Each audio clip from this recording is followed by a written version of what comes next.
clearly another high-level attack on his administration by one of the continued critics, as Sarah pointed out, but with a unique perspective now, supposedly a senior administration source.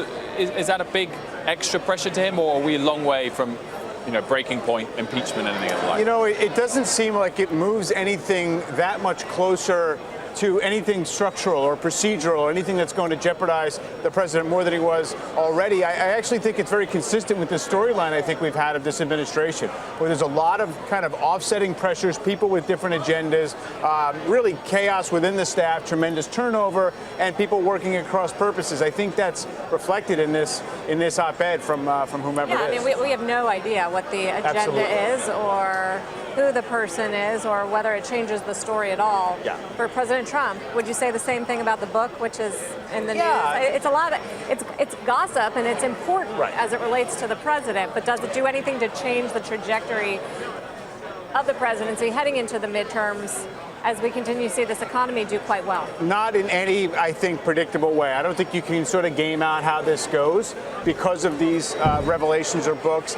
I do think that maybe one of the fringe risks out there is how the president reacts to it, right? If the president acts in a way that says, I'm cornered, I want to kind of just lash out and do things in defiance of my advisors because, I'm frustrated and I want to get something done on my terms, okay, maybe that could result in something that is seen as counterproductive or dangerous or something. But that's such conjecture right now that I don't think the market would go there, and I don't think most observers would go there. And I would point out as well, there are some contradictions in this article. On one line, it says that we want the president and the administration to succeed, and on another, it says many officials, the writer included, are working diligently from within to frustrate the agenda. So there are some contradictions in terms here. And we take it all with that context, Sarat, and with the context that this president is involved in some heavy-duty negotiating on trade. And we are getting some headlines that he said that trade talks with Canada are coming along. We'll know the outcome over the next few days.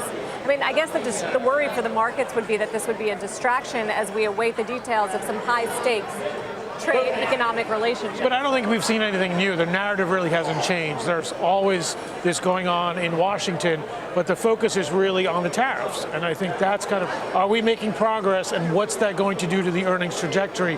Now we have Canada, next step, China. I know we're jumping ahead there, but we really need to get there for the markets to stay where they are.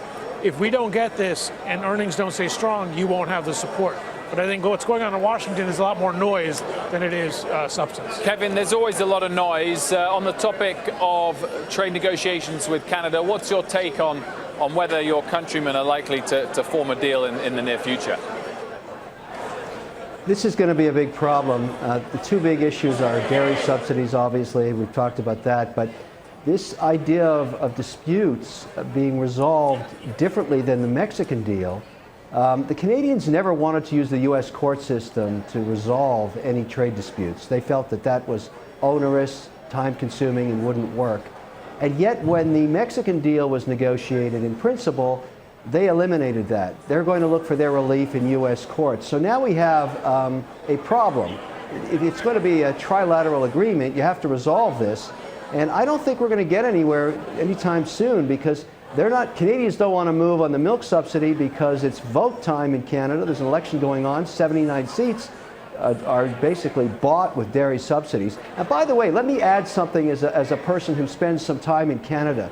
These subsidies don't help Canadians. They're paying 35% more for cheese. Try buy a pizza in Toronto sometime. Even in Canadian dollars, it's costing you 30% more than what you buy in New York City. So there's many Canadians who would actually like to use this excuse, Trump, to actually get rid of these subsidies in a way that no Canadian politician ever has. So you have that going on, but this trade dispute issue with free land down there, this week, they're not going to resolve this thing. This is going to hang out there. Canadian dollar's already lost a full percent.